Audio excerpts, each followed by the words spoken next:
Assalamualaikum warahmatullahi wabarakatuh. Alhamdulillahirrabbilalamin. Wabihi nasta'in wala umuri dunia wadin. Wassalatu wassalamu ala asrafil anbiya'i wal mursalin wa ala alihi washabihi ajmain amma ba'du. Pertama-tama, marilah kita panjatkan puji syukur kita kehadirat Allah Subhanahu wa taala karena beliau telah memberikan kita keselamatan dan kesehatan sehingga kita bisa bertatap maya hingga saat ini.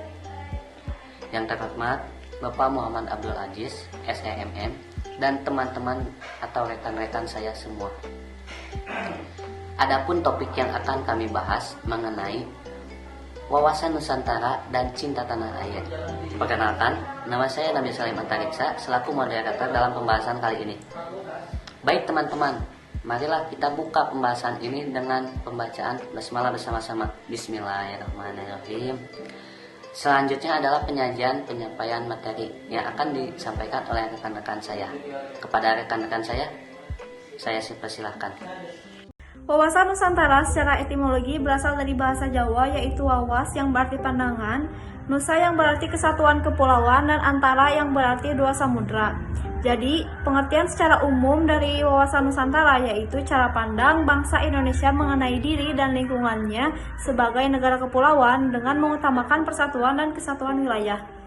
Sementara, menurut dokumen ketetapan MPR tahun 1999, wawasan Nusantara berarti cara pandang dan sikap bangsa mengenai diri dan lingkungannya yang serba beragam dan bernilai strategis dengan mengutamakan persatuan dan kesatuan bangsa serta wilayah dalam menyelenggarakan kehidupan bermasyarakat, berbangsa, dan bernegara dengan tujuan mencapai tujuan nasional. Pengertian wawasan Nusantara menurut para ahli. Yang pertama, menurut Profesor Wan Usman, wawasan Nusantara adalah cara pandang bangsa Indonesia mengenai diri dan tanah air sebagai negara kepulauan dalam segala aspek kehidupan yang beragam. Lalu menurut Munajat Danusaputro, wawasan Nusantara adalah cara pandang bangsa Indonesia tentang diri dan lingkungannya dalam eksistensi yang saling berhubungan serta penerapannya di tengah lingkungan berdasarkan asas Nusantara. Lalu menurut Samsul Wahidin, wawasan Nusantara merupakan cara memahami, cara menghayati, cara bersikap, cara bertindak, cara berpikir, dan bertingkah laku bagi bangsa Indonesia sebagai hasil dari interaksi psikologis, sosiokultural dalam arti luas dengan aspek-aspek Astagatra. Lalu menurut M. Pagabean, wawasan Nusantara merupakan doktrin politik bangsa Indonesia untuk mempertahankan kelangsungan hidup NKRI berdasarkan Pancasila dan Undang-Undang Dasar 1945 dengan mempertimbangkan pengaruh ekonomi, geografi, demografi, teknologi, dan peluang strategis lainnya. Saya akan menjelaskan tentang pengenalan wawasan Nusantara dalam kehidupan bermasyarakat di bidang formal dan non-formal. Di bidang formal, wawasan Nusantara dilakukan melalui kurikulum yang sekarang diberikan di semua tingkatan pendidikan formal. Pendidikan yang diberikan ada pada pelajaran pendidikan kewarganegaraan atau yang sedang kita pelajari yaitu mata kuliah Pancasila yang memperkenalkan tentang semangat nasionalisme, betapa beratnya para pendiri negara mewujudkan negara kepulauan yang sangat sulit diperjuangkan sehingga negara kita disebut sebagai negara kepulauan karena batas-batas wilayah laut Indonesia telah menjadi satu kesatuan. Wilayah ini dinyatakan dalam Deklarasi Juanda pada tanggal 13 Desember 1957, di mana luas wilayah laut kita telah menjadi 12 mil, yang semula hanya 3 mil. Dan yang kedua, di bidang non-formal, sosialisasi pemahaman wawasan Nusantara dapat juga dilakukan lewat pendidikan non-formal, di mana masyarakat dilibatkan dalam diklat tentang wawasan kebangsaan. Oleh karenanya, setelah kita mengenal bahwa seluruh wilayah yang ada di Indonesia adalah satu kesatuan, akan dapat memperkokoh semangat nasionalisme kita terhadap Negara Kesatuan Republik Indonesia. Baik, selanjutnya pengenalan lewat media informasi. Nah, seperti yang kalian ketahui, Indonesia memiliki 32 provinsi. Bagaimana cara kita menjangkau sosialisasi pemahaman wawasan Nusantara ini kepada mereka? Tentu saja dengan teknologi yang sudah sangat canggih seperti saat ini. Contohnya seperti media massa atau media elektronik. Kemajuan globalisasi juga menjadi tantangan bagi kita semua, bagaimana caranya masyarakat agar tidak menurunkan rasa nasionalisme. Menggunakan media, kita bisa langsung mengenalkan eksistensi negara kita. Tetapi, upaya ini belum bisa merata karena di daerah yang terosilir dengan sarana komunikasi yang masih terbatas. Maka dari itu, pemerintah seharusnya berupaya memfasilitasi sarana tersebut agar mempermudah jangkauan sosialisasi kita. Dengan melalui sosialisasi ini, dapat memperkuat semangat nasionalisme dan kita bisa menggapai masyarakat yang adil dan makmur sebagaimana terdapat dalam rumusan pembukaan Undang-Undang Dasar 1945. Wawasan Nusantara memiliki dua tujuan utama. Satu, tujuan wawasan Nusantara ke dalam adalah menjamin kepentingan dalam era globalisasi yang kian mendunia maupun dalam negeri, serta turut melaksanakan ketertiban berdasarkan kemerdekaan, perdamaian abadi, keadilan sosial, dan sikap saling menghormati. Dua, tujuan wawasan Nusantara keluar adalah menjamin persatuan dan kesatuan di segenap aspek kehidupan nasional, baik dalam aspek alamiah maupun aspek nasional. Bangsa Indonesia harus meningkatkan kepekaannya dan berupaya mencegah faktor-faktor penyebab timbulnya disintegritas bangsa sedini mungkin. Juga terus mengupayakan terjaganya persatuan dan kesatuan dalam kebinekaan. Fungsi wawasan Nusantara, jika mengacu pada pengertian wawasan Nusantara, sebenarnya fungsi utama dari wawasan Nusantara adalah sebagai panduan, pedoman, acuan bagi bangsa Indonesia dalam bernegara. Fungsi wawasan Nusantara sendiri terbagi lagi ke dalam 4 kategori, yaitu 1. Wawasan pertahanan dan keamanan nasional, mengarah pada pandangan geopolitik negara Indonesia. Pandangan tersebut mencakup tanah air serta segenap wilayah negara kesatuan Republik Indonesia. Kedua, wawasan kewilayahan Indonesia termasuk pemahaman mengenai batas wilayah Indonesia agar terhindar dari potensi sengketa dengan negara lain. Ketiga, wawasan pembangunan negara beberapa unsur di dalamnya, seperti sosial, politik, kesatuan politik, pertahanan serta keamanan negara, ekonomi, dan sosial ekonomi. 4.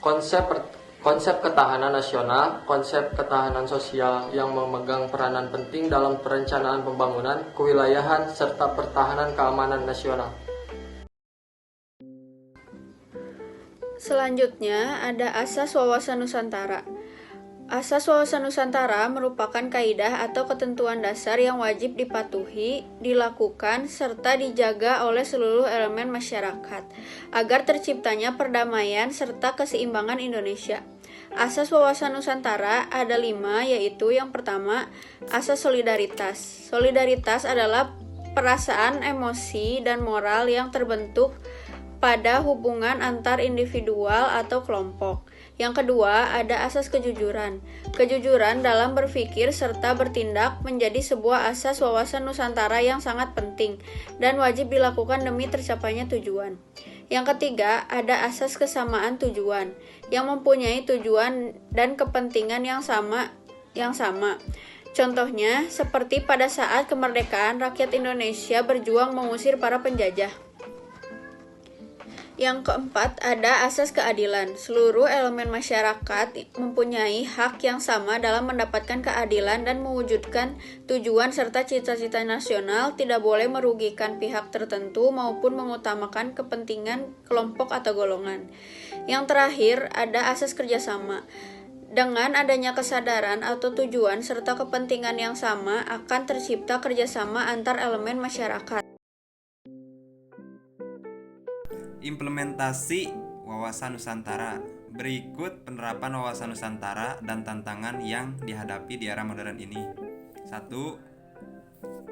Di bidang pertahanan dan keamanan. Dilakukan dalam membentuk sikap disiplin diri dalam membela tanah air, serta melaporkan segala hal yang mengganggu keamanan pada pihak berwenang.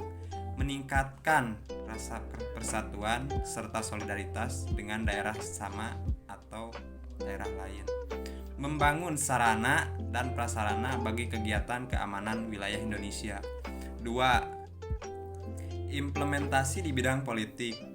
Terdapat juga dalam undang-undang, misalnya undang-undang partai politik dan undang-undang pemilu, bermaksud menciptakan pemerintahan yang bersih, kuat, dan dapat dipercaya oleh masyarakat. 3. Implementasi di bidang ekonomi. Terdapat pada manfaat kekayaan alam di Indonesia sambil menjaga kelestarian lingkungan hidupnya, kekayaan dan letak geografis Indonesia yang strategis dapat dimanfaatkan dengan maksimal untuk perekonomian negara. 4. Implementasi di bidang sosial. Berada pada saling menghargai, menghormati setiap perbedaan di Indonesia, mulai dari suku, ras, agama, dan budaya.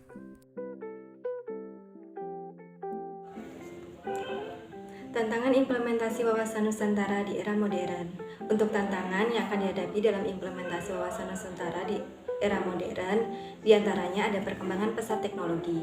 Perkembangan pesat teknologi dan juga perkembangan masyarakat global dikaitkan dengan dunia tanpa batas, di mana ini menjadi tantangan tersendiri untuk wawasan Nusantara, mengingat ini sangat berpengaruh untuk pola pikir, pola tindak, dan juga pola masyarakat dalam berbangsa dan juga bernegara.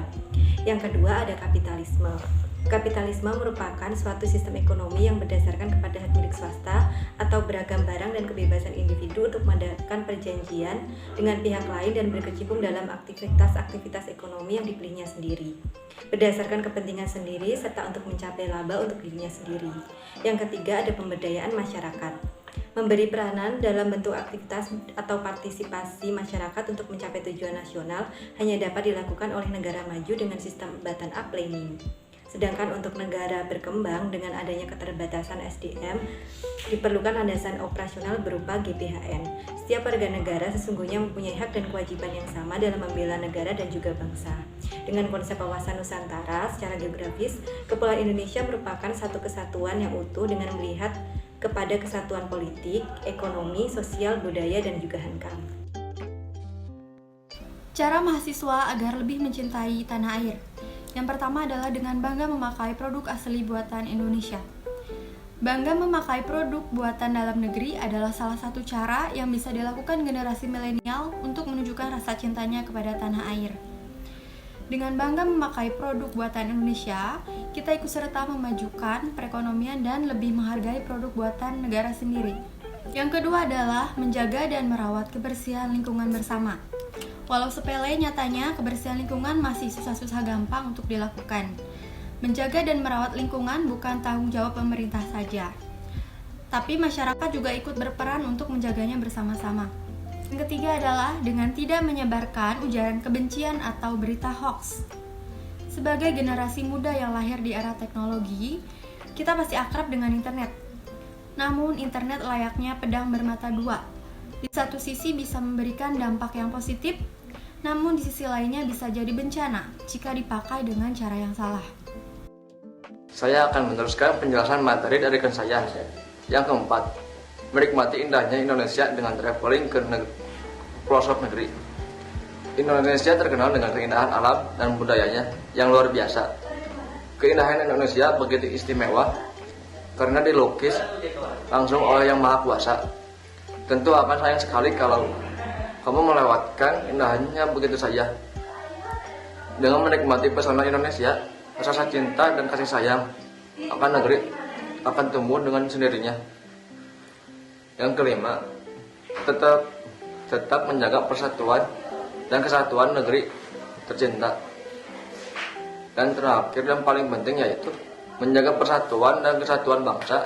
Jangan pernah lupakan semua negara kita yang begitu indah, yaitu Bhinneka Tunggal Ika. Berbeda tapi tetap satu jua, yang artinya meski berbeda suku, berbeda pulau dan berbeda agama, kita tetap satu bahasa, satu tanah air Indonesia. Masa depan bangsa Indonesia ada di tangan generasi muda. Sebagai anak muda, kita harus menghargai setiap perbedaan yang ada. Jangan biarkan perbedaan tersebut membuat kita terpecah belah, tapi harus semakin kuat karena itulah yang membuat negara kita istimewa. Dalam mewujudkan cinta tanah air, dengan memperdalam wawasan Nusantara, berarti kita telah mengetahui bagaimana bentuk negara kesatuan Republik Indonesia, yaitu beraneka ragam. Beraneka ragam yang kita miliki terdiri dari suku, budaya, bahasa, ras, agama, dan sebagainya. Setelah kita mengetahui keanekaragaman yang ada di Indonesia, berarti kita telah memiliki rasa cinta tanah air dengan cara memiliki sikap toleransi, melestarikan kebudayaan, menjaga dan mempertahankan kesatuan bangsa, dan bersedia ikut serta dalam upaya bela negara. Sekarang ini kita dituntut untuk mengabdi pada bangsa dengan cara kita menempuh proses pendidikan dan memiliki pekerjaan yang layak untuk memajukan bangsa. Janganlah kita menyia-nyiakan perjuangan para pahlawan yang telah berkorban demi kemerdekaan bangsa Indonesia. Kita harus selalu mengabdi dan tidak pernah berhenti memperluas wawasan Nusantara. Kita juga harus mewujudkan rasa cinta tanah air melalui keikutsertaan dalam bela negara. Bela negara bukan berarti kita harus menjadi seorang prajurit TNI dan Polri, tetapi dengan mengikuti kegiatan penting seperti kepramukaan atau dengan cara terlibat dalam organisasi di kampus. Kemerdekaan bangsa Indonesia dicapai melalui para pahlawan kemerdekaan yang rela berkorban. Banyak sekali pahlawan-pahlawan yang telah berkorban, mulai dari pahlawan yang kita kenal dan yang tidak kita kenal. Dengan berkorbannya para pahlawan, bangsa kita semestinya harus menghargai jasa-jasa mereka dengan mewujudkan cinta tanah air. Kita sebagai bangsa Indonesia wajib memiliki rasa cinta tanah air. Lalu, bagaimana cara kita mewujudkan cinta tanah air? Kita dapat memulai dari hal yang lebih kecil terlebih dahulu. Maka, pendidikan tentang rasa cinta terhadap tanah air sudah dilakukan sejak usia dini. Kita sebagai mahasiswa pastinya sudah pernah diajarkan tentang rasa cinta terhadap tanah air sejak usia dini. Itu merupakan suatu kewajiban karena kita bertempat tinggal di negara kesatuan Republik Indonesia. Pastinya sejak kecil kita sudah dituntun untuk menambah wawasan tentang kebangsaan dan lebih utama mengamalkan Pancasila sebagai dasar negara kita. Dengan diamalkannya Pancasila, kita sebagai bangsa Indonesia telah memiliki rasa cinta tanah air dan memotivasi diri kita untuk memiliki rasa cinta tanah air. Tidak cukup hanya mengamalkan Pancasila, kita juga harus memperluas wawasan tentang kebangsaan supaya rasa cinta tanah air kita semakin kuat. Demikianlah presentasi kelompok kami. Mari mengucapkan hamdalah bersama-sama. Alhamdulillahirrahmanirrahim. Saya selaku moderator, mohon maaf jika ada kesalahan penyampaian materi. Wabillahi taufik wal hidayah. Wassalamualaikum warahmatullahi wabarakatuh.